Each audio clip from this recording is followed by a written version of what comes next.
Et bonjour, Vincent Duchesne, je suis pépiniériste depuis, j'allais dire, ma plus tendre enfance, puisque mon grand-père et mon père ont démarré dans la production de plants forestiers en 1956 pour mon grand-père.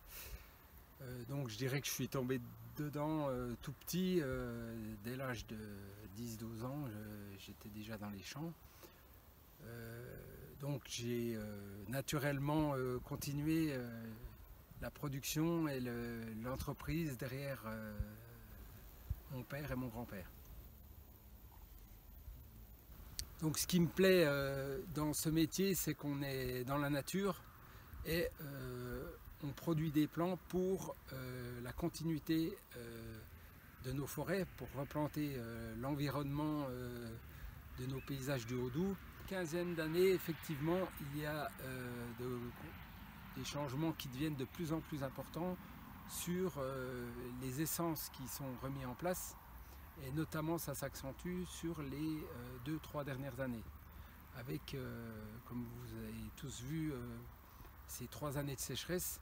On se pose beaucoup de questions et on a une partie des essences, notamment l'épicéa, qui disparaissent complètement, notamment sur les plateaux de faible altitude jusqu'à 600-800 mètres.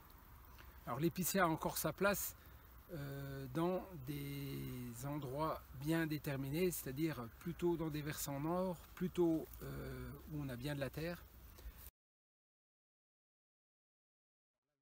La forêt, il est assez compliqué puisque personne ne peut nous dire quelle météo ou comment sera le climat dans 30, 40, 50 ans.